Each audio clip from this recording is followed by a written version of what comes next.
مرد کی ہمدردی پر کبھی یقین نہیں کرنا چاہیے، کیونکہ مرد کی ہمدردی اپنے گھر کی عورتوں کے سوا دنیا کی تمام عورتوں کے لیے ہوتی ہے۔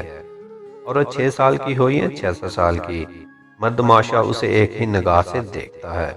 عورت ہونے کا فخر چھین کر عورت ہونے کا کرب دیا جاتا ہے۔ عورت کی لمبی زبان کا شکوہ تو ہر مرد کرتا ہے، لیکن پھر بھی کوئی گونگی لڑکی سے شادی کو تیار نہیں ہوتا۔ آخر کیوں؟ بستر پر لانا ہو تو کوئی ذات نہیں دیکھتا، شادی کرنی ہو تو پھر 7 نسلوں کی ذاتیات آ جاتی ہے۔ میں ایک ایسے سماج کا حصہ ہوں جہاں کئی عورتوں کو اپنے بچوں کی بھوک مٹانے سے پہلے کئی غیر مردوں کی بھوک مٹانا پڑتی ہے۔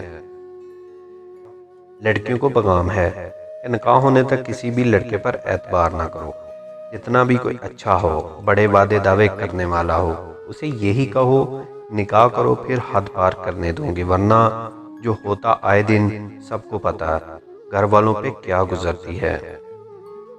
عورت کو پاؤں کی جوتی سمجھنے والے مرد نفس کی وحشت میں مست ہو کر اس کے پاؤں چومتے ہیں۔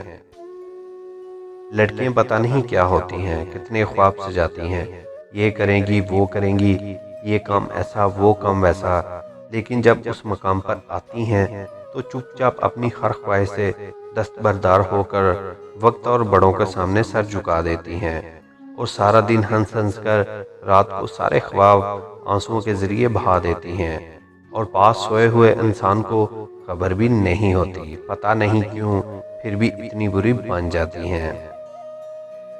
مردانگی یہ نہیں نا عورت آپ سے خوف کھائے، مردانگی یہ ہے کہ آپ کی وجہ سے عورت حفظ محسوس کرے۔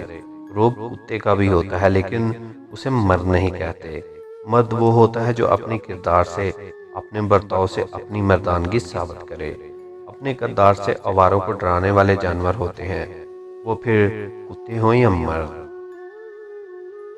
جو تمہارے سامنے اپنے کپڑے اتار رہی ہے، جو تمہیں تمہاری مرضی کرنے دے رہی ہے، اس کا مطلب ہرگز یہ نہیں کہ وہ بد کردار ہے، اس کا مطلب ہے وہ تم پر بہت بھروسہ کرتی ہے، اتنا بھروسہ کہ اپنا تن من تمہیں سونپ دیا، اور اگر تم نے اس کا بھروسہ توڑا تو تم سے بدترین مرد کوئی نہیں اس دنیا میں۔